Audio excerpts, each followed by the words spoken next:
선 금요일 아침 예루살렘의 해가 떠올랐다.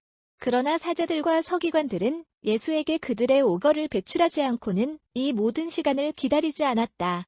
신성한 포로를 처음으로 받은 안나스는 그를 대제사장인 사위 카이파스에게 데려갔다.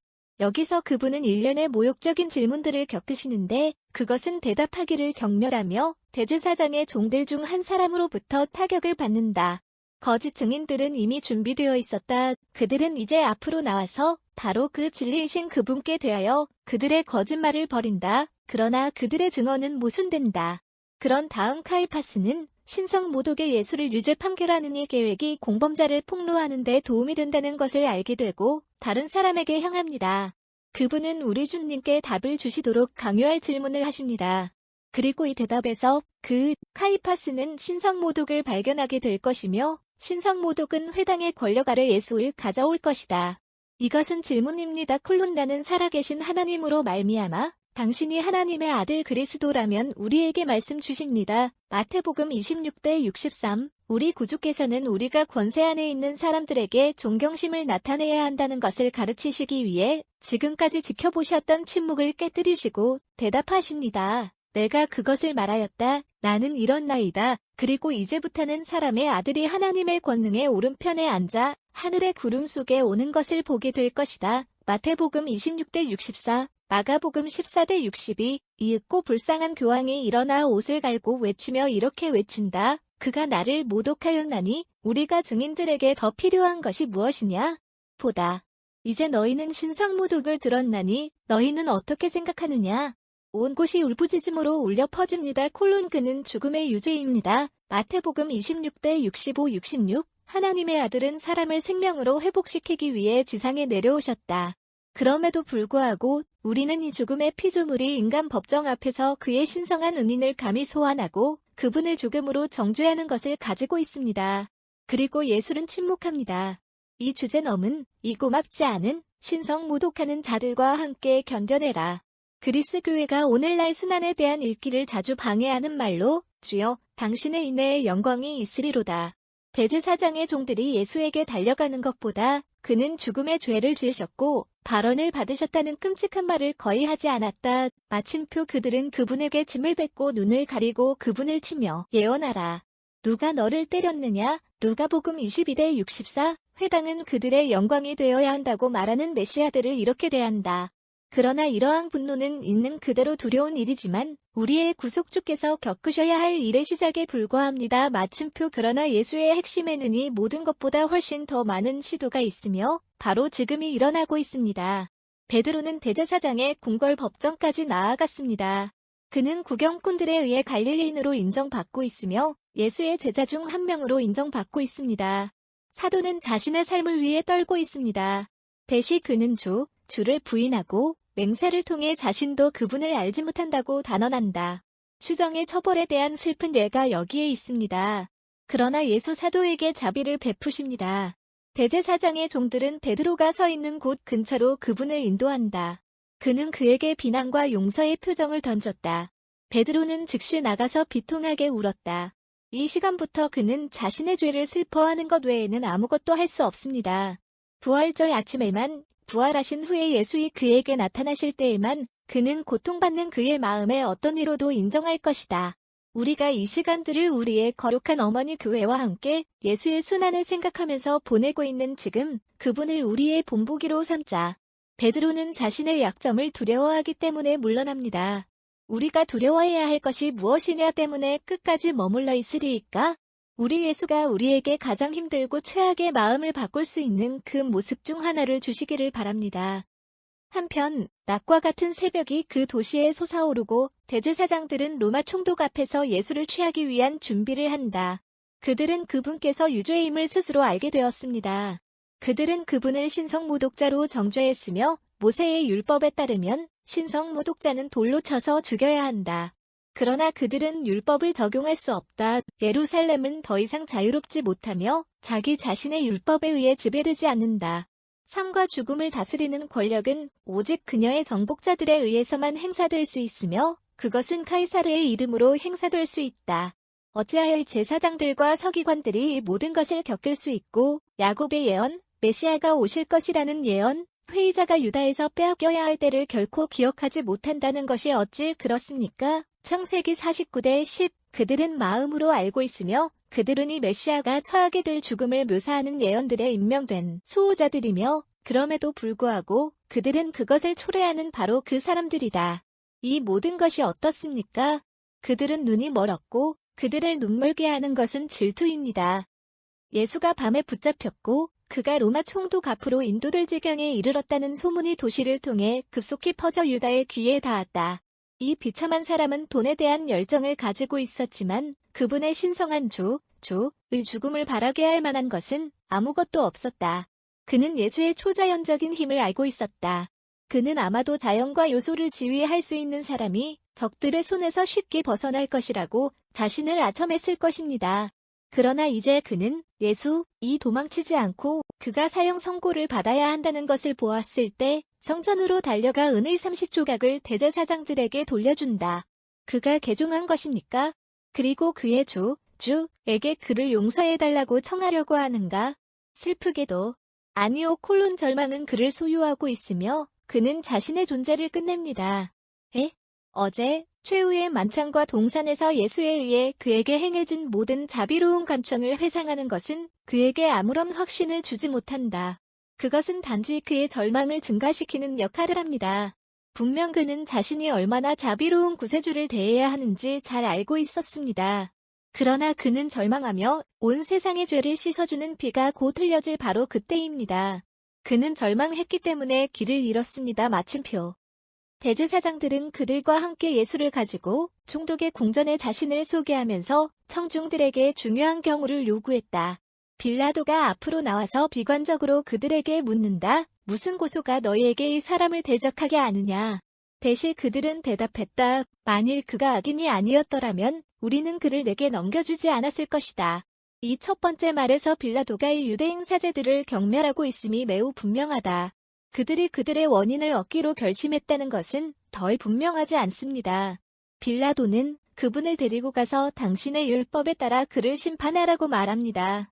대제사장들은 대답했다. 어떤 사람도 사형에 처하는 것은 합법적이지 않다. 요한복음 18시 29분 31.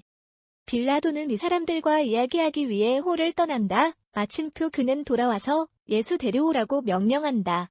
하나님의 아들과 이교도 세계의 대표자는 얼굴을 맞대고 있습니다. 빌라도는 그분께 내가 유대인의 왕이냐? 하고 묻기 시작합니다. 이에 대해 예수 이렇게 대답한다. 나의 왕국은 이 세상에 속한 것이 아니다. 만일 나의 왕국이 이 세상에 속해 있다면 나의 종들은 내가 유대인들에게 넘겨지지 않도록 분명히 노력할 것이다. 그러나 이제 나의 왕국은 이제부터가 아니다. 대신 그러면 내가 왕이냐? 빌라도가 말한다. 대신 내가 말하노니 예수가 내가 왕이다라고 대답한다. 이 마지막 말씀으로 그분의 엄숙한 존엄성을 고백하신 우리 주님은 로마인에게 은혜를 베푸십니다. 그는 그에게 세상의 명예보다 사람의 야망에 더 가치 있는 것이 있다고 말한다. 이것을 위하여 예수 말하노니 내가 뿔이 났으니 이것을 위하여 내가 세상에 왔노라. 내가 진리에 대해 증언해야 한다는 것은 진리에 속한 모든 이가 내 음성을 듣느니라. 대시 진리란 무엇인가? 빌라도가 묻는다. 그러나 대답을 기다리지 않고 그는 예수를 떠난다. 왜냐하면 그는 이 사건을 끝내기를 열망하기 때문이다.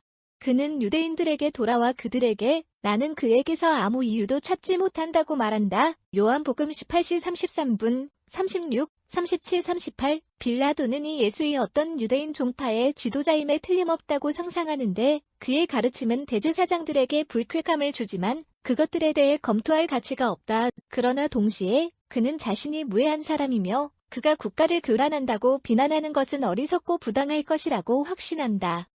빌라도가 예수에 찬성하여 자신의 의견을 표명한 적은 거의 없으며 대제사장들에 의해 그분에 대한 비난에 낀 목록이 제기되는 것보다 더 적다. 빌라도는 예수가 아무 대답도 하지 않는 것에 놀라서 그분께 그들이 내게 대하여 얼마나 큰 증언을 하는지 듣지 못하느냐 하고 말하였다. 마태복음 27대 13. 이 말씀은 친절하게 뜻하지만 예수 여전히 침묵을 지키고 있다. 그러나 그들은 그분의 원수들을 흥분시켜 신선한 분노로 몰아넣으며 그들은 부르짖는다. 그가 갈릴리에서 시작하여 온 유대 전역에 두루 심지어 이곳까지 가르치시며 백성을 선동하시니라. 누가복음 23대5. 이 갈릴리라는 단어는 빌라도에게 새로운 관념을 제시한다. 갈릴리의 테트라르크인 헤롯은 바로 이 시기에 예루살렘에 있다. 예수는 그의 주제입니다. 그는 그에게 보내져야 합니다. 그리하여 빌라도는 귀찮은 사건을 없앨 것이며 예의 바른 경의를 표하는 이 행위는 자신과 헤롯 사이의 좋은 예를 다시 확립할 것이다. 그러므로 구주께서는 빌라도의 집에서 헤롯의 궁전으로 예루살렘 거리를 통해 끌려가신다. 그분의 적들은 가차없는 분노로 그분을 따릅니다. 그러나 예수 여전히 그분의 고귀한 침묵을 지켜보고 계십니다. 침례 요한을 살해한 헤롯은 그분을 모욕하고 바보처럼 흰 옷을 입으라고 명령하면서 그를 빌라도에게 돌려보낸다. 이 귀찮은 사건에서 벗어나기 위한 또 다른 계획은 이제 로마 총독을 공격합니다. 파수의 축제에서 그는 사람들이 선택할 수 있는 한 명의 범죄자에게 용서를 부여할 수 있는 권한을 가졌습니다. 그들은 법원문에서 함께 모입니다. 그는 그들의 선택이 예수에게 떨어질 것이라고 확신한다. 왜냐하면 그들이 단지 며칠 전에 도시를 통해 승리로 그분을 이끌었기 때문이다. 게다가 그는 온 백성에게 집행의 대상인 대안을 만들려고 한다. 그는 살인자이고 그의 이름은 바라바이다. 내가 너희에게 누구를 풀어주겠느냐? 빌라도가 말한다. 바라바 또는 예수, 그것은 그리스도라 불리는가? 그는 대답을 오래 기다리지 않았다. 군중들은 이렇게 외친다. 이 사람이 아니라 바라바되라. 빌라도가 대답하되 그러면 내가 그리스도라 일컬어지는 예수로 무엇을 할 것인가? 그분을 십자가에 못 박으십시오. 어찌하여 그가 무슨 악을 행하였느냐? 그러므로 나는 그를 형벌하고 그를 놓아줄 것이다. 그러나 그들은 점점 더 짜증이 나서 더 크게 부르짖습니다. 그분을 십자가에 못 박으소서. 그분을 십자가에 못 박으소서. 마태복음 27장, 누가복음 23장, 요한복음 18장. 빌라도의 비겁한 잠복은 실패했고 그를 이전보다 더 어려운 처지에 놓았다. 무고한 자를 살인자와 함께 한 단계 끌어올리는 것은 그 자체로 심한 불이었으며 그러나 그는 열정에 눈이 먼 사람들을 위해 충분히 멀리 가지 않았다. 그들을 형벌하에서 만족시키겠다는 그분의 약속도 아닙니다. 그들은 그분의 피보다 더 많은 것을 원합니다. 그들은 그분의 죽음을 고집합니다. 여기서 잠시 멈추고 구주께서 이곳에서 받으신 모욕에 대한 배상을 드리자. 그는 살인자와 경쟁하게 되고 살인자가 선호됩니다. 빌라도는 예수를 구원하려고 시도한다. 그러나 어떤 조건으로? 대신 그는 사악한 비참함으로 발판을 마련해야 하며 그렇다 하더라도 괴로워해야 한다. 며칠 전 다윗의 아들에게 호산나를 불렀던 바로 그 입술은 이제 그분의 십자가에 못 박히심을 부르짖습니다. 도시 치안판사와 총독은 그분을 무죄라고 선언하지만 그는 소란을 두려워하기 때문에 채찍질 당했다고 정죄합니다. 예술은 병사들에게 채찍질 당하기 위해 내려집니다. 그들은 무례하게 그분의 옷을 벗기고 이런 종류의 고문을 위해 지켜지는 기둥에 그분을 묶습니다. 그들은 맹렬히 그분을 공격합니다. 피가 그분의 성스러운 몸으로 흘러내려갑니다. 우리 예수의 두 번째 피 흘리심을 흠모합시다. 그로 인해 그분은 우리와 온 세상이 육체로 저지른 죄 때문에 소멸시키십니다. 이 채찍질은 이방인들의 손에 의한 것이다. 유대인들은 그를 형벌을 받도록 구출했고 로마인들은 사형 집행자들이었다. 그리하여 우리 모두는 끔찍한 학살에 우리의 몫을 가지고 있었다. 마침내 병사들은 피곤합니다. 그들은 희생자를 풀어줍니다. 그러나 그것은 동정심과 같은 것이 아닙니다. 그들의 잔인함은 쉬게 될 것이고 그들의 나머지는 조롱이다. 예술은 유대인의 왕이라고 불렸다. 왕은 왕관을 가져야만 한다. 따라서 그들은 다윗의 아들을 위해 하나를 만듭니다. 그것은 가시의 것입니다. 그들은 그것을 그분의 머리에 격렬하게 누르며 이것이 우리 구속주의 세 번째 유혈 사태입니다. 마침표. 그런 다음 그들이 비웃는 것을 온전케 하기 위하여 병사들은 그분의 어깨 위에 주홍색 망토를 던지고 갈대를 그분의 손에 쥐어준다. 그들은 그분 앞에 무릎을 꿇고 그분께 이렇게 경의를 표한다. 유대인의 왕이여, 우박이여. 이 모욕적인 경의는 그분의 얼굴에 타격을 동반합니다. 그들은 그분께 침을 뱉습니다. 그리고 때때로 그분의 손에서 갈대를 가져와서 가시들을 그분의 머리 깊숙이 치게 하소서. 여기서 그리스도인은 구주 앞에 엎드려 연민과 존경심으로 가득 찬 마음으로 그분께 이렇게 말합니다. 네, 예수. 당신은 유대인의 왕이십니다. 당신은 다윗의 아들이시며 따라서 우리의 메시아이시며 우리의 구속주이십니다. 이스라엘, 그렇게 최근에 당신의 왕을 선포한 이스라엘, 지금은 왕이 아닌 당신, 이방인들은 당신의 왕족을 조롱하여 그것을 예리한 모욕의 대상으로 삼으시니라. 그러나 당신은 유대인과 이방인 모두를 다스리시나이다. 당신의 공의로 유대인을 다스리시옵소서. 그들이 곧 당신의 복수의 규례를 느낄 것이기 때문입니다. 당신의 자비로 이방인들을 다스리시니 이는 당신의 사도들이 곧 그들을 당신의 발로 인도할 것이기 때문입니다. 가장 사랑하는 왕을 받으소서. 우리의 경외와 복종. 지금 그리고 영원토록 우리의 마음을 다스리소서. 참으로 우리의 온 존재를 다스리소서. 그리하여 갈대를 손에 쥐고 피를 흘리며 어깨에 주홍색 너덜너덜한 예수를 들고 빌라도에게로 다시 인도된다. 그것은 사람들의 마음을 부드럽게 하는 광경일 뿐입니다. 적어도 빌라도는 그렇게 생각한다. 그리고 그와 함께 궁전의 발코니로 데려가서 그는 그를 아래 군중들에게 보여주며 그 사람을 보라 하고 말하였다. 요한복음 19대 5. 빌라도는 이 몇 마디의 말씀이 전하는 모든 것을 거의 알지 못했다. 그는 보라 예수라 라고 말하지 않는다. 대시하니 유대인의 왕을 보라 라고 그는 말한다. 그 사람을 보라. 남자. 대시 그리스도인은 이렇게 우리의 구속주께 적용되는 말씀의 완전한 힘을 이해한다. 첫 사람인 아담은 하나님을 거역하였고 그의 죄로 말미암아 창조주의 모든 사역을 타락시켰다. 그의 교만과 무절제에 대한 형벌로서 육체는 영을 다스리게 되었다. 바로 그 땅이 저주를 받았고 가시가 그 성장이 되어야 했다. 새 사람인 예수이 이 세상에 오셔서 실제가 아니라 죄의 모습과 모양과 닮음, 형상을 짊어지고 계신다. 그분 안에서 창조주의 사역은 원초적 질서를 되찾는다. 그러나 그 변화는 폭력 없이는 이루어지지 않았다. 육체가 영에게 복종하게 되어야 한다는 것을 우리에게 가르치기 위해 예수의 육체는 채찍질에 의해 찢어졌다. 우리를 가르치기 위해 교만은 겸손의 길을 내어줘야 하며 예수의 입는 유일한 면류관은 가시로 만들어졌다. 대시 보라 사람. 대시 육체에 대한 영의 승리, 교만에 대한 겸손의 승리. 피를 보며 점점 더 치열하게 자라는 호랑이처럼 이스라엘도 채찍질한 후에 예수 볼 수 있습니다. 그분을 십자가에 못 박으십시오. 그분을 십자가에 못 박으소서. 대시 부르짖음은 여전히 똑같습니다. 빌라도는 그를 데리고 가서 십자가에 못 박으라. 이는 내가 그분 안에서 아무 이유도 발견하지 못하기 때문이다. 그럼에도 불구하고 그분은 그분의 죽음을 초래할 만큼 채찍질을 당하라고 명령하셨습니다. 다음은 기본 겁쟁이의 또 다른 장치입니다. 그러나 그것도 실패합니다. 유대인들은 그들의 대답을 준비했다. 그들은 로마인들이 제국의 지류인 나라들에게 부여한 권리를 제시했다.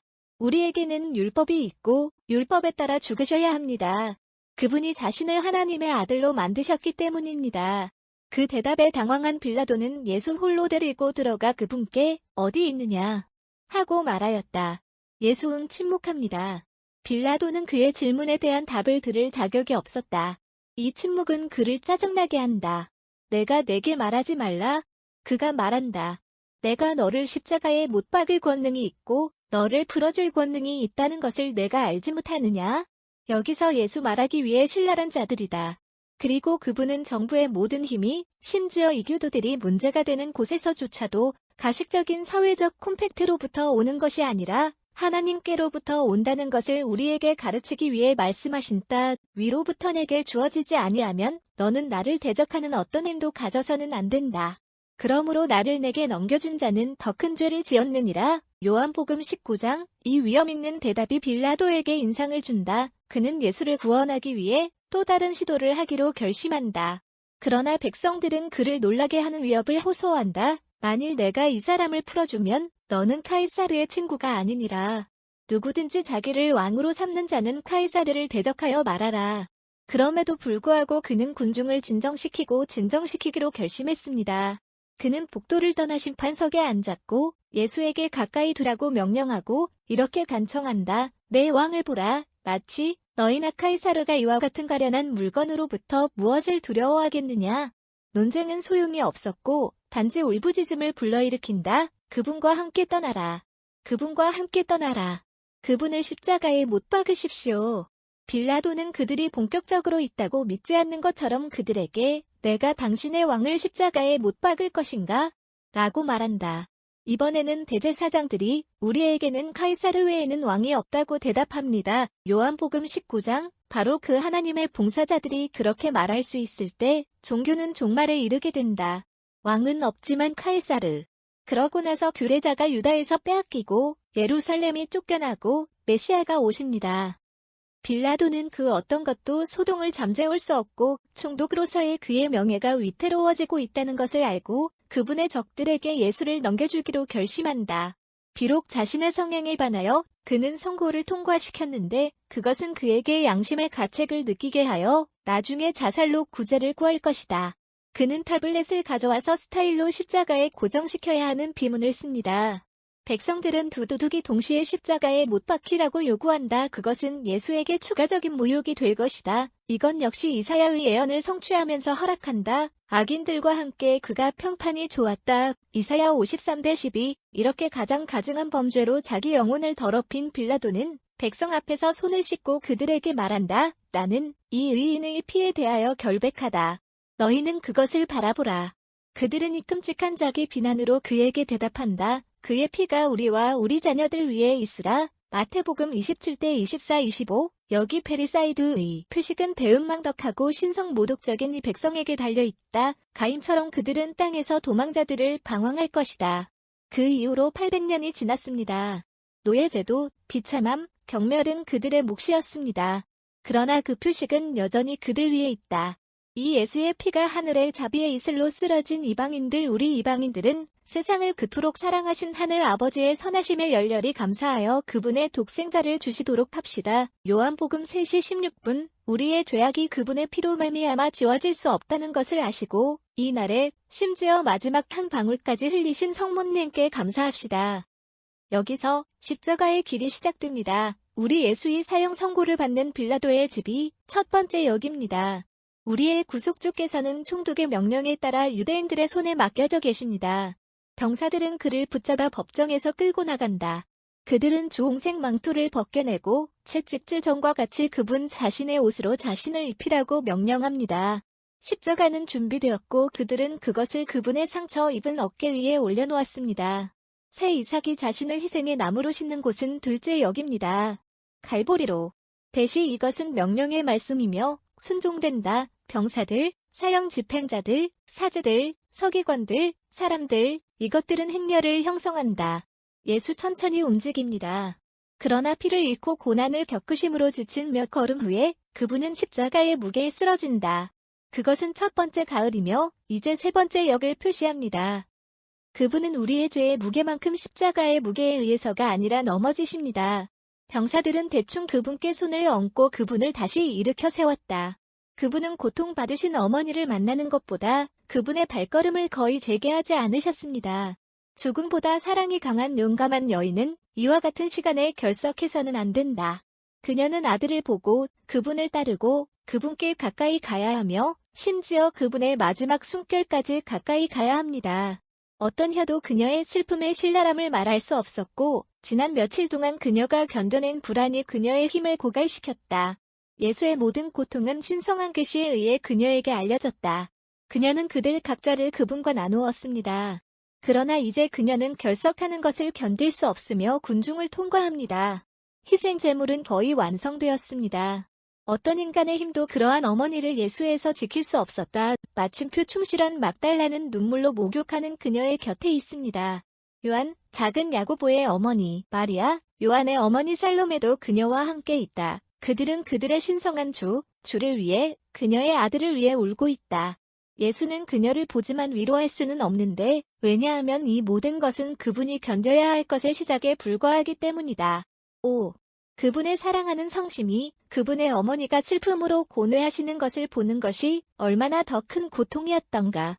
사형 집행자들은 희생자들의 어머니를 관찰하지만 그녀가 그분께 말씀드리도록 허락하는 것은 그들 안에 너무 많은 자비일 것이다. 그녀가 원한다면 군중들과 함께 따를 수도 있다. 그녀가 예상했던 것 이상이며 우리가 십자가의 길에 네 번째 역으로서 존경하는 이 집회가 허용된 것은 그녀가 예상했던 것 이상이다. 그러나 이것부터 마지막까지 먼 거리가 있는데 왜냐하면 범죄자들이 성벽 밖에서 처형되어야 한다는 법이 있기 때문이다. 유대인들은 희생제사에 도착하기 전에 예수의 만료를 두려워합니다. 바로 이때에 그들은 그 나라에서 오는 사람을 본다. 그의 이름은 기레네의 시몬이다. 그들은 그 예수이 그의 십자가를 지도록 그를 도우라고 명령한다. 그것은 우리 주님께 대한 잔인한 동기에서 나온 것이지만 시몬에게 세상 구원의 도구를 들고 가는 피로를 그분과 함께 나누는 영광을 줍니다. 이런 일이 일어나는 곳은 5번째 역입니다. 조금 더 멀리 사형 집행관들을 놀라게 하는 사건이 발생합니다. 한 여자가 군중을 헤쳐나가고 병사들을 저항에 빠뜨리고 예수에게 가까이 다가온다. 마침표 그녀는 베일을 손에 쥐고 있으며 그 베일로 우리 주님의 얼굴을 정중하게 닦아냅니다. 왜냐하면 그것은 피와 땀과 침으로 덮여있기 때문입니다. 그녀는 예수 사랑하고 그녀에게 무슨 일이 일어날지 신경 쓰지 않기 때문에 그녀는 그분께 약간의 위안을 줄 수 있다. 그녀의 사랑은 그 보상을 받습니다. 콜론 그녀는 베일이 예수의 얼굴의 모습에 기적적으로 깊은 인상을 받았다는 것을 알게 됩니다. 베로니카의 용감한 행동은 십자가의 길의 6번째 역을 표시합니다. 예수 각 단계에서 약해진다. 콜론 그는 2번째로 떨어진다. 콜론 그것은 7번째 역이다.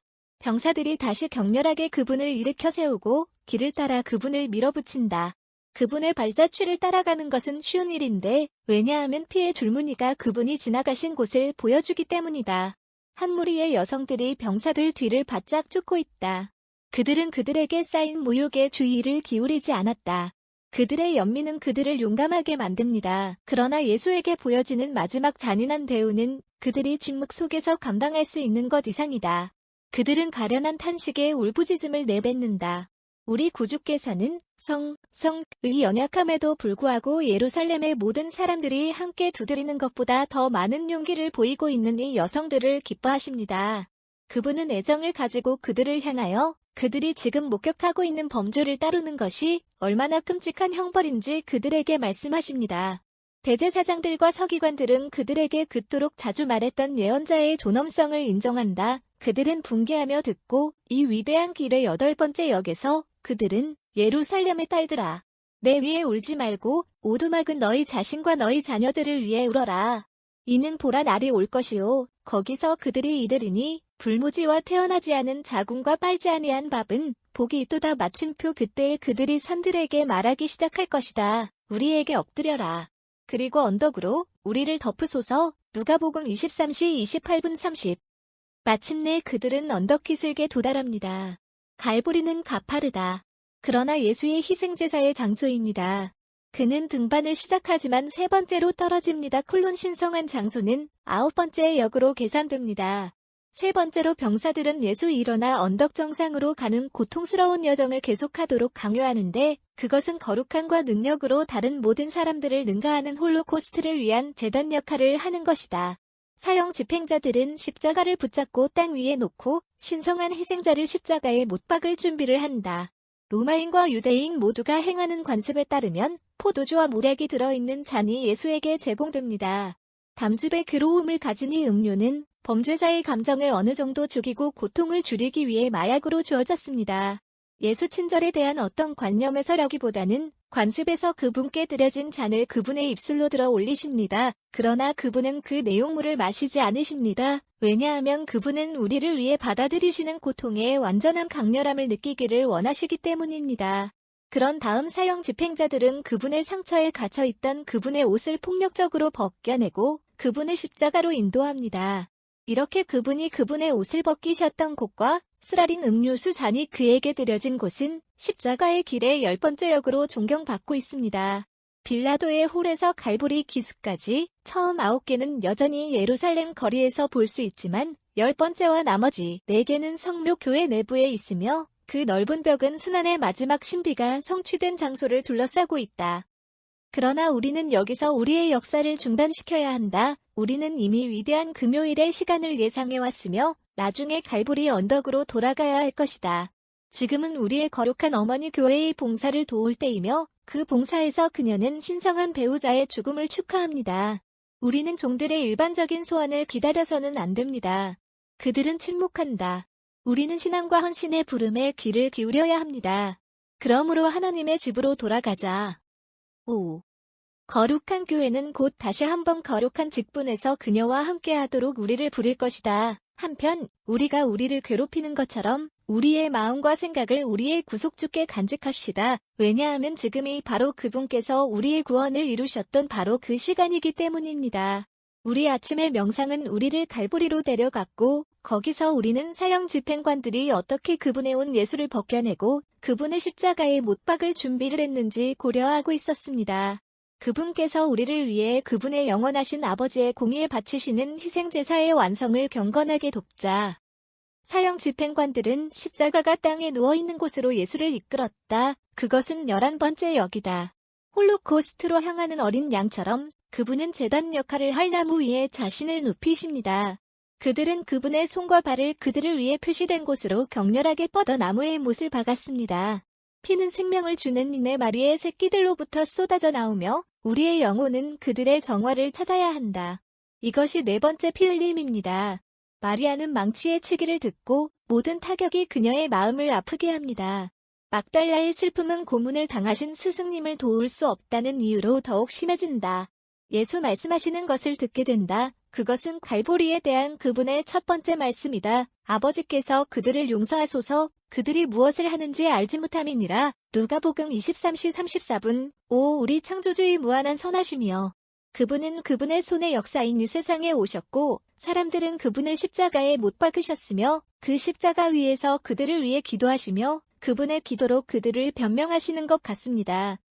희생자는 나무에 고정되어 있으며 그곳에서 그는 죽어야 한다. 그러나 십자가는 그대로 땅에 누워 있어서는 안 된다. 이사야는 이새의 뿌리가 모든 민족의 표준으로 세워질 것이라고 예언했습니다. 이사야 11시 10분. 십자가에 못 박히신 우리의 하나님은 부활해야 하며 그 고향으로 인해 악의 영들에 의해 있는 그대로 감염된 이 세상의 오염된 분위기를 정화해야 합니다. 그분은 하나님과 사람 사이의 중재자이십니다. 그분은 우리의 대제사장이십니다. 우리의 중보자, 그분은 땅과 하늘 사이에 들어 올려지셔서 요한복음 12시 32분 그들 사이에 화해를 이루십니다. 로마서 5시 11분 십자가가 지금 땅에 놓여있는 자리에서 멀지 않은 곳에서 그들은 바위에 구멍을 뚫었고 그것을 고칠 수 있도록 모든 사람이 그 위에 매달려 있는 그분을 보게 하였다. 12번째 역입니다. 세상의 구속의 나무를 키우고 심기 위해서는 많은 노력이 필요합니다. 병사들은 그것을 들어 올린 다음 참을성 없는 격렬함으로 구멍에 빠지게 하십시오. 충격은 4개의 상처를 찢어버립니다. 이제 무리 앞에서 벌거벗은 채로 드러나신 그분, 죄가 우리 안에 일으킨 벌거벗음을 입히러 오시는 이 선한 예수를 보십시오. 병사들은 그들의 일을 해왔고 이제 그들은 그분의 옷을 주장한다. 그들은 그들을 내 몫으로 찢어버리고 각자는 몫을 차지한다. 그러나 이상한 느낌은 이음새가 없는 그분의 튜닉을 존중하도록 유도하며 경건한 전통에 의해 우리가 들은 것처럼 그의 복되신 어머니의 손에 의해 짜여졌다. 우리가 그것을 다루지 말자. 라고 그들은 말한다. 그러나 우리는 그것을 위해 제비를 던지자. 누구의 것이 될 것인가? 요한복음 19시 24분. 그것은 교회의 일치의 상징이며 어떤 구실로도 결코 깨져서는 안 됩니다. 우리 구속주의 머리 위에는 히브리어, 그리스어, 라틴어로 된 이 말씀이 기록되어 있습니다. 유대인의 왕이신 나사렛 예수. 사람들은 이 비문을 읽고 서로에게 말한다. 그들은 그것을 바라지 않고 다시 한번 다윗의 아들의 왕족을 선포하고 있습니다. 예수의 적들은 이것을 깨달을 만큼 충분히 빠르다. 그들은 빌라도에게 서둘러 가서 칭호를 바꾸라고 간청한다. 그가 그들을 만들기 위해 무시하는 유일한 대답은 내가 쓴 것, 나는 썼다는 것입니다. 요한복음 19시 22분. 거룩한 교부들은 십자가 처형의 상황을 주목했는데 그것은 이 유대인의 왕이 정말로 당신의 선택된 백성에 의해 어떻게 거부당하고 있는지, 그러나 아버지께서 그분의 유산을 위해 그분께 주신 땅의 나라들을 더욱 영광스럽게 다스리실 것인지를 표현한다. 우리가 암시하는 상황은 이것이다. 병사들이 십자가를 바위 속에 고정시킬 때 그것을 그렇게 놓았고 예수는 예루살렘으로 등을 돌리고 서쪽의 나라들을 향하여 팔을 뻗고 있다. 진리의 태양이 디시드 도시에 떠오르고 있으며 그녀가 영원한 도시가 될 운명이라고 느끼면서도 십자가에 의해 그렇게 될 것이라는 것을 알지 못하는 자랑스러운 로마인 새 예루살렘 위에 떠오르고 있다. 우리 구원의 나무는 그것을 위해 준비된 구멍에 떨어지면서 무덤에 부딪힙니다. 콜론 무덤은 우리의 첫 번째 부모의 무덤입니다. 구속주의 피가 십자가 아래로 흘러 두개골 위에 떨어진다. 그것은 아담의 두개골이며 그의 죄는 이 큰 추방을 요구하였다. 하나님의 아들은 자비 안에서 죄 많은 세상에 대한 용서를 받으신 도구가 처음으로 죄를 일으킨 그분의 뼛속에 놓여있기를 원하십니다. 그리하여 사탄은 당황하게 된다. 창조물은 그가 지금까지 생각했듯이 자신의 인공물에 의해 창조주의 수치심으로 돌아선 것이 아니다. 우리 구원의 표준으로 올라간 언덕은 갈보리라고 불리는데 이것은 두개골을 의미합니다. 유대인의 전통에 따르면 여기에 우리의 첫 번째 부모, 첫 번째 죄인이 묻혔습니다. 이 흥미로운 전통을 우리에게 전해주신 초기 시대의 거룩한 교부들 중에서 우리는 성 다실, 성 암브로스, 성 요한 크리소스톰, 성 에피파니우스, 성 제롬을 인용할 수 있습니다. 유대인의 전통을 알 수 있는 기회를 가졌던 오리겐 역시 이 숫자를 언급하고 있다. 아주 초기에 기독교 예술은 우리가 암시해온 위대한 사실을 기념하기 위해 행해진 십자가 위에 예수의 형상에 발치해 인간의 두개골을 놓는 관습을 도입했습니다. 그러나 우리는 이 고문의 도구로 인생이 너무 빨리 끝나는 이 예수를 올려다보며 봅시다. 여기서 우리는 뱀이 옛날에 뱀처럼 광야에서 모세에 의해 들어 올려진 것처럼 유대 민족의 견해에 노출되어 계시된 것을 봅니다. 요한복음 3시 14분 그의 원수들은 그분 앞을 지나가며 모욕적인 몸짓을 하며 봐. 하나님의 성전을 파괴하고 사흘 안에 그것을 재건하는 그대는 내 자신의 자아를 구원하라. 내가 하나님의 아들이라면 십자가에서 내려와라. 마태복음 27대 40 대제사장들과 고대인들은 신성모독을 계속하지만 그것에 그들 자신의 강조점을 덧붙인다. 그는 다른 사람들을 구원하였다. 그분은 자신을 구원하실 수 없습니다.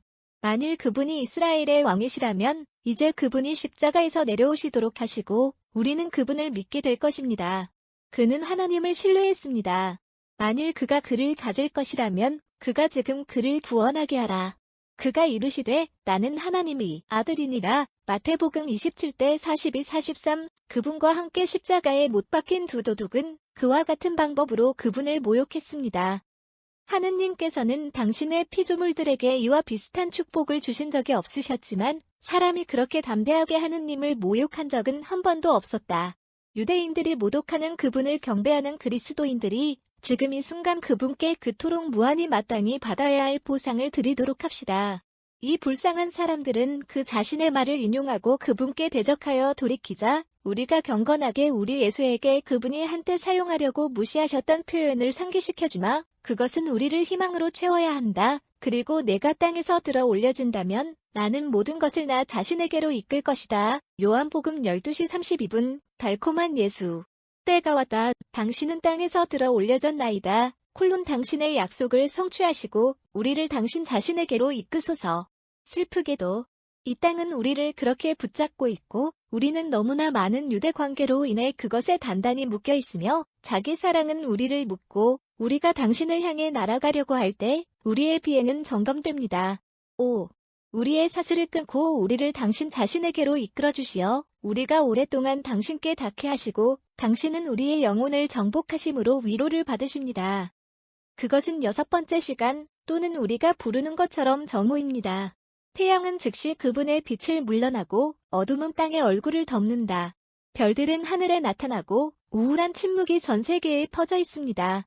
나중에 성 바오로의 제자였던 아테네의 아레오파기테를 부인하는 유명한 부인들은 이 끔찍한 일식을 목격하면서 이렇게 외쳤다. 자연의 하느님이 고통받고 계시거나 세상이 끝나고 있다.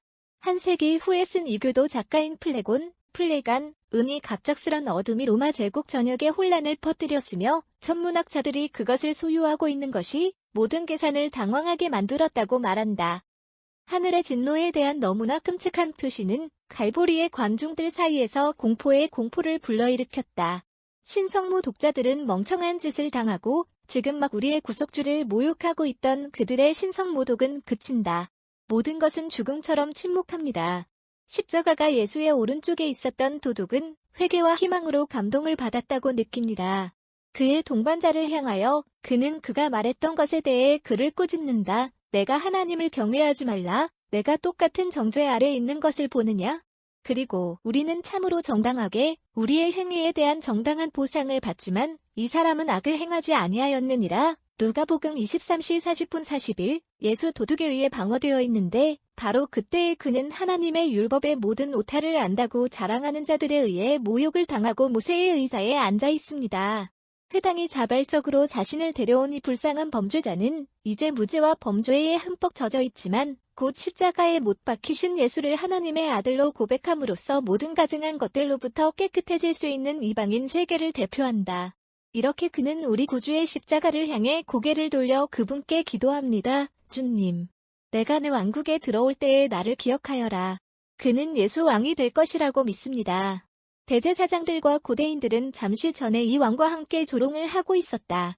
디마스는 무고한 희생자의 신성한 평온함과 존엄성을 봅니다. 콜론 그것은 충분한 증거입니다. 그는 그에게 믿음을 주시고 그분의 영광의 날이 올 때 그분께 기억을 간청합니다. 은혜가 그를 참된 그리스도인으로 만들었다. 그리고 누가 의심할 수 있겠지만 자비의 어머니이신 마리아에 의해 은총이 요구되고 얻어졌는데 그는 지금 그녀의 예수가 함께 희생제물로 자신을 연합시키고 있는가? 예수는 이 불쌍한 범죄자 속에서 그가 이스라엘로부터 헛되이 구했던 믿음을 발견하게 되어 기뻐하신다. 그는 이렇게 겸손한 기도를 허락하신다. 아멘. 내가 내게 이르노니 오늘 내가 나와 함께 낙원에 있으리라. 누가복음 24시 42분 43. 그것은 십자가의 예수의 말씀 중 두 번째입니다. 행복한 참회자는 기쁨으로 가득 차 있으며 죽음이 그를 자유롭게 할 행복한 순간을 참을성 있게 침묵 속에서 기다리고 있습니다. 한편 마리아는 십자가에 가까이 다가가 아들을 내달아 놓는다. 그녀는 모든 어둠에도 불구하고 그분을 인식한다. 그녀의 사랑은 그녀의 빛이었다. 일식은 군중을 분산시켰다. 모든 것이 침묵한다. 병사들은 고통받는 어머니가 아들에게 다가가지 못하게 할 이유를 찾을 수 없다. 예수 마리아를 가장 다정하게 바라본다. 그녀의 슬픔을 보는 것은 그분의 성심에 대한 새로운 슬픔입니다. 그분은 죽어가고 계시며 그분의 어머니는 그분을 위로하거나 껴안을 수 없습니다. 막달라도 슬픔에 휩싸여 있습니다. 며칠 전에 그녀가 가장 소중한 향수로 기름 부음을 받았던 그 발은 이제 손톱으로 뚫리고 피가 상처 주위에 응고되고 있습니다. 그들은 그녀가 손을 뻗어 눈물로 그들을 목욕시킬 수 있을 만큼 땅에 충분히 가깝습니다. 그러나 그녀의 눈물은 고통을 유지할 수 없습니다. 그녀는 자신의 모든 죄를 용서하신 그분의 죽음을 보러 왔습니다. 사랑하는 제자인 요한은 갈보리로 예수 따라간 유일한 사도로 슬픔에 압도당한다. 그는 어젯밤 이 사랑하는 주의 가슴에 머리를 얹었을 때 그에게 베풀어진 은총을 생각하며 그 기억은 그의 슬픔을 더욱 심어준다. 그는 아들을 위해 슬퍼하고 어머니를 위해 슬퍼합니다. 그는 이 사랑에 대해 곧 받게 될 보상을 거의 알지 못한다. 클레오파스의 마리아는 거룩한 어머니를 따라 십자가의 발치까지 올라갔다. 어느 정도 떨어진 곳에는 예수를 사랑하고 일생 동안 그에게 성약을 베풀었던 한 무리의 여인들이 서 있다. 마태복음 27대 55. 침묵은 다시 깨졌다. 예수 그분의 세 번째 말씀을 말씀하시며 그것은 그분의 어머니께 있다. 그러나 그분은 그 소중한 이름으로 그녀를 부르시지 않는데 그것은 그녀의 고통을 배가시킬 것이기 때문이다. 여자여. 그가 이르되 내 아들을 보라. 그러자 요한을 보시고 그에게 말씀하시기를 아들아. 내 어머니를 보라. 요한복음 19시 26분 27. 마리아를 위해 어떤 교환이 있었습니까? 그러나 요한에게 그리고 그를 통하여 온 인류에게 얼마나 큰 축복이 되었는가. 하느님의 어머니가 우리의 어머니가 되셨다. 이것이 순환주간의 금요일에 우리가 명상하는 주제였다. 오늘 우리는 그분의 성육신으로 우리를 하나님 아버지의 입양된 자녀로 만드신 우리 예수의 마지막 성약을 감사하게 받아들이자 이제 그분의 죽어가는 순간에 우리를 그분의 복되신 어머니의 자녀로 만드십니다. 그것은 9번째 시간 정오 이후 3번째 시간에 가까우며 예수의 죽음을 위해 하나님이 영원한 법령에 의해 고정된 시간이다. 우리 구속주께서 동산에서 고뇌를 겪게 하셨던 버림받은 느낌이 이제 다시 오십니다. 그분은 인류의 죄를 짊어지셨으며 하나님의 공의의 모든 무게가 이제 그분의 영혼을 압박하고 있습니다. 그분이 바로 그 찌꺼기들에게 마시고 계신 하나님의 분노의 쓰라린 샬리스는 그분의 입술에서 이렇게 명백하게 외치는 이 명백한 외침을 강탈한다. 나의 하나님. 세상에. 어찌하여 나를 버리셨나이까? 마태복음 27대 46, 시편 21편, 네 번째 말씀입니다. 그는 내 아버지를 말하지 않는다. 그는 마치 하나님의 심판대 앞에서 떨고 있는 불쌍한 죄인에 불과한 것처럼 말한다. 타오르는 갈증은 그분에게서 5번째 말씀인 내가 목마르다를 이끌어냅니다. 요한복음 19시 28분, 시편 68, 그러자 병사 중 한 사람이 죽어가는 입술에 식초로 가득 찬 스폰지를 선물한다. 그리고 이것이 그가 날마다 하늘 이슬을 부어주시는 그 땅에서 그가 받는 모든 상쾌함이며 그분께서 항상 흐르는 샘과 강을 주셨다. 예수이 그분의 영혼을 아버지께 바쳐야 할 때가 오게 됩니다. 그분은 그분에 대해 예언된 모든 예언들, 심지어 갈증에 시달렸을 때 식초를 받으신 예언까지도 성취하셨습니다. 그러므로 그분은 이 6번째 말씀을 말씀하십니다. 그것은 완성되었습니다. 요한복음 19시 30분. 그러므로 그는 죽으러 가셨다. 그분의 죽음은 선지자들이 우리에게 확신하듯이 우리의 구속의 마지막 타격을 가하는 것입니다. 그러나 그는 하나님으로서 죽어야 한다.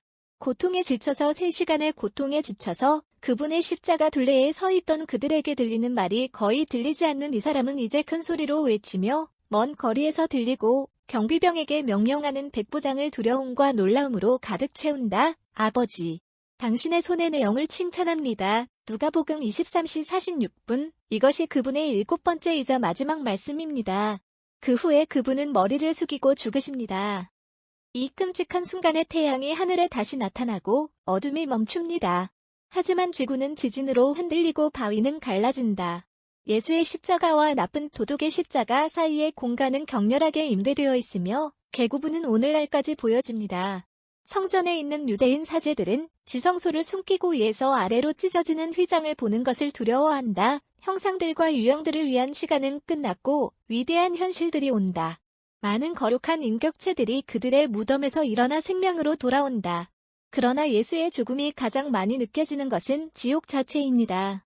사탄은 이제 그분이 누구신지, 그분이 누구를 대적하여 이 모든 핍박을 흥분시키셨는지를 봅니다. 그는 자신이 흘리게 한 피가 인류를 구원하고 하늘의 문을 열었다는 것을 안다. 사막에서 감히 유혹했던 이 예수는 이제 하나님의 아들로 인정하며 그의 보배로운 성혈이 사람들을 위해 반역하는 천사들에게 거절당한 구속을 사셨다. 오 예수, 영원하신 아버지의 아들. 우리는 지금 당신의 희생제물의 나무 위에 죽은 채로 누워 계신 당신을 경배합니다. 당신의 쓰라린 죽음이 우리에게 생명을 주셨습니다. 당신께서 만료되는 것을 보고 예루살렘으로 돌아와 그들의 가슴을 치신 유대인들처럼 우리도 우리의 죄가 당신의 죽음을 초래했음을 고백합니다. 당신은 하나님 외에는 아무도 사랑할 수 없는 것처럼 우리를 사랑하셨습니다. 이제부터 우리는 당신의 피에 무한한 대가로 구속받은 피조물로서 당신처럼 당신으로 섬겨야 합니다. 당신은 우리의 하나님이십니다. 우리는 당신의 백성입니다. 우리를 향한 당신의 선하심에 대한 이 마지막 증거에 대한 우리의 가장 사랑스러운 감사를 받아들이소서. 당신의 거룩한 교회는 이제 당신의 찬양을 축하하도록 우리를 조용히 초대합니다. 우리는 한동안 갈보리를 떠납니다. 그러나 곧 당신의 거룩한 매장을 돕기 위해 다시 돌아올 것입니다. 당신의 어머니 마리아는 당신의 십자가 밑에서 움직일 수 없는 상태로 남아 계십니다. 막달라가 당신의 발에 달라붙습니다. 요한과 거룩한 여인들이 당신 주위에 서 있습니다. 다시 한번 가장 소중한 예수. 우리는 우리에게 구원을 가져다 주신 당신의 성스러운 몸, 당신의 보배로운 성혈, 그리고 당신의 거룩한 십자가를 경배합니다. 저녁. 갈보리로 돌아가 이 슬픈 날을 마무리합시다. 우리는 막달라와 다른 거룩한 여인들, 그리고 사랑하는 제자 요한과 함께 마리아를 그곳에 남겨두었습니다. 예수가 죽은 지 1시간이 거의 지나지 않았고 백부장이 이끄는 군인 부대가 언덕 위로 올라와 짓밟고 목소리로 침묵을 깨뜨렸다. 그들은 빌라도에 의해 보내진다. 대제사장들은 총독의 집으로 돌아갈 시간을 잃지 않았다. 그리고 그분께서는 그들의 요청에 따라 이 사람들을 보내셔서 십자가에 못 박힌 3사람의 다리를 부수시고 그들을 십자가에서 떼어내시고 밤이 되기 전에 그들을 장사 지내셨다. 유대인들은 일몰로부터 그들의 주일의 날을 세어본다. 그리하여 파라세부의 큰 안식일이 그들에게 가까이 다가오게 한다. 병사들이 십자가에 못 박히려 온다. 그들은 두두둑으로 시작하여 다리를 부러뜨림으로써 고통과 삶을 끝냅니다. 디마스는 성자 성품으로 죽는데 이는 예수에 의해 그에게 주어진 약속이 그의 위로이기 때문이다. 그의 동반자는 신성모독으로 죽는다. 병사들은 이제 예수를 향해 전진한다. 마리아의 마음은 그녀 안에 가라앉는다. 이 사람들은 그녀의 아들의 생명에 얻고 피를 흘리는 몸에 어떤 신선한 분노를 주려고 하는가? 검사할 때 그들은 그분이 돌아가셨다는 것을 발견한다. 그러나 의심의 여지 없이 남을 수 있고 명령의 무시에 대한 비난이 그들에게 떨어지지 않도록 일행의 한 사람이 창을 들어 신성한 희생자의 오른쪽으로 심지어 마음에게까지 밀어넣는다. 그리고 그가 창을 뽑을 때 물과 피의 물줄기가 쏟아져 나온다. 이것은 5번째 피 흘림이며 십자가 위에서 우리 예수에 가해진 5번째 상처입니다. 교회는 성심의 축제에서 이 신비를 존중한다. 그때까지 우리의 반성을 예비합시다. 거룩한 어머니의 영혼은 이 잔인한 창으로 뚫려 있다. 그녀와 함께 있는 자들은 그들의 흐느끼기와 눈물을 배가시킨다. 이 끔찍한 날은 어떻게 끝나는가? 누가 그 예수의 몸을 그분의 십자가에서 빼앗을 것인가? 누가 그녀가 마지막 포옹을 할 수 있게 할 것입니까? 병사들은 도시로 돌아와서 그들과 함께 롱기누스, 예수의 곁을 꿰뚫었지만 이미 그 신앙의 작용을 자기 자신 안에서 느끼고 있으며 그 때문에 그는 언젠가 순교자로서의 목숨을 버리게 된다. 하지만 다른 2사람이 십자가를 향하여 오는 것을 보았다. 그들은 적이 아니며 예수의 충실한 제자들이다. 하나는 아리마대의 부유한 초원자 요셉이다. 다른 하나는 유대인 가운데 통치자인 니고데모입니다. 마리아는 그들의 도착을 감사하게 환영한다. 그들은 십자가에서 예수의 시신을 빼앗아 명예로운 장례를 치르러 왔다. 빌라도가 요셉에게 예수의 몸을 취하도록 허락하였기 때문에 그들은 필요한 권한을 가지고 있다. 요한복음 19시 38분. 그들은 그렇게 하는데 시간을 낭비하지 않는데 왜냐하면 해가 질 무렵에 가까이 있고 그 다음에 안식일을 시작하기 때문이다. 십자가가 서 있는 곳에서 몇 야드 안에 갈보리 정상을 이루는 언덕 기슭에는 정원이 있고 이 정원에는 무덤이 바위로 자른다. 아무도 아직 이 무덤에 묻히지 않았습니다. 그것은 예수의 무덤이 될 것입니다. 히도 요셉과 니고데모는 신성한 몸을 가지고 있다. 그들은 그것을 무덤 근처에 있는 돌 조각 위에 놓았다. 마리아가 예수의 몸을 품에 안고 각 상처에 키스하고 눈물로 목욕하는 것이 바로 여기 있습니다.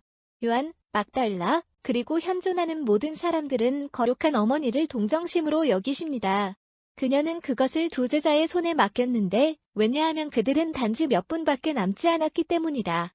오늘날까지도 기름 부음의 돌이라고 불리며 십자가의 길의 13번째 역을 가리키는 이석판 위에서 요셉은 고운 린넨 한 조각을 펼치고 막 15시 46분 종들이 모략과 알로에 100파운드의 무게를 가져간 니고데모 요 19시 39분는 방부 처리를 위해 모든 준비를 한다. 그들은 경건하게 몸을 씻는데 이는 몸이 피로 덮여 있었기 때문이다.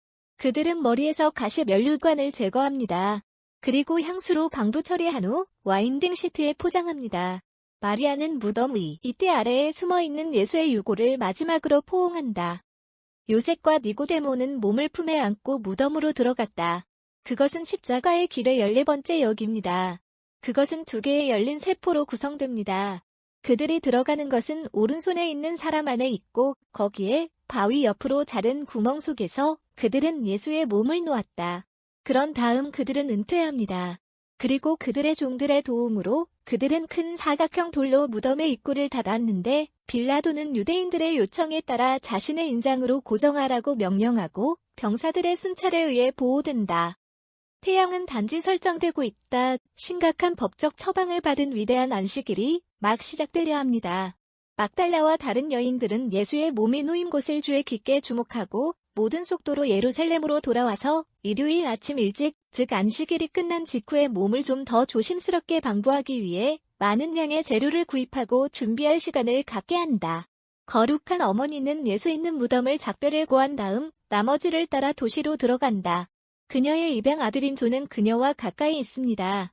그는 하느님의 어머니가 되는 것을 멈추지 않고서도 또한 창조된 그녀의 수호자이다. 남자의 어머니. 하지만 이 2번째 출산 비용이 얼마나 드는지. 그녀는 십자가 밑에 서서 예수이 죽는 것을 보았고 우리를 자녀로 영접했습니다. 성요한을 본받아 성모님께서 무덤에서 부활하시기 전에 지나가야 할 이 시련의 시간 동안 우리의 복되신 어머니님과 함께 지내자. 가장 자비로우신 구속주여, 어떻게 우리의 경배와 회개의 공물을 당신께 드리지 않고 당신의 거룩한 무덤을 떠나겠습니까? 죄의 결과인 죽음이 당신에 대한 지배권을 확정시켰으니 이는 당신께서 당신에 대해 선포된 선고에 당신 자신을 복종시키셨고 무덤의 굴욕에도 우리와 같이 되려 하셨기 때문입니다. 우리를 향한 당신의 사랑이셨고 그것이 이 모든 것을 이끌었습니다. 우리는 당신을 어떤 보답으로 만들 수 있습니까? 거룩한 천사들이 당신의 몸 주위에 서서 바위 같은 무덤에 누워 있습니다. 그들은 당신의 불쌍한 배은망덕한 피조물이시여 이것과 같은 과잉을 사랑하신 것에 놀라서 길을 잃었습니다. 당신께서 우리와 마찬가지로 그들을 무에서 만드셨고 그들의 강력한 영들의 모든 강렬함으로 당신을 사랑하셨지만 당신의 무덤을 보면 당신의 무한한 선하심의 신선한 시면이 그들에게 드러납니다. 당신은 그들의 타락한 동료 천사들을 위해서가 아니라 천사들보다 훨씬 열등한 우리 사람들을 위해 죽음을 겪으셨습니다. 5. 우리와 당신 사이의 사랑의 결속이 우리를 위한 당신의 이 생명의 희생에서 얼마나 생겨나야 하는가. 오 예수, 우리를 위하여 당신이 죽으셨으니 우리는 이제부터 당신을 위해 살아야 합니다. 우리는 슬프게도 이 무덤 위에 그것을 약속합니다. 우리 죄의 수고입니다. 우리도 죄를 짓기 위해 죽기를 원하며 은혜를 받기 위해 살기를 원합니다. 앞으로 우리는 당신의 교훈과 당신의 모범을 따를 것입니다. 우리는 당신의 순환과 죽음의 공범자로 만든 죄를 피할 것입니다. 우리는 당신의 십자가와 연합하여 용감하게 이생의 십자가를 감당할 것입니다. 그것들은 정말로 당신에 비해 가볍지만 우리의 연약함은 그것들을 무겁게 만듭니다. 그리고 우리의 죽음 역시 당신께서도 복종하신 그 선고를 우리가 받을 순간이 올 때 우리는 차임으로 그것을 받아들일 것입니다. 그 마지막 시간이 자연에 대한 끔찍한 것처럼 우리의 믿음은 당신의 죽음이 그것을 달콤하게 할 만큼 충분히 풍부한 은혜를 입었기 때문에 가치가 있다고 말합니다. 당신의 죽음, 가장 사랑하는 예수. 우리의 죽음이 생명으로 지나가는 것이 되었나니 이제 우리는 당신의 부활 안에서 영광스럽게 당신을 속히 볼 수 있는 확실한 소망을 가지고 당신의 거룩한 무덤을 떠나게 되었나니 그러므로 우리의 몸이 무덤으로 내려올 때 우리의 영혼은 자신있게 당신께로 올라갈 것이며 무덤의 굴욕으로 순결하게 된 육체의 부활의 날을 행복하게 기다리고 있습니다. 이 본문은 돈 프로스퍼 게란거, 담 트라스퍼 게런제이 1841-1875가 저술 한 전례 이해에서 가져온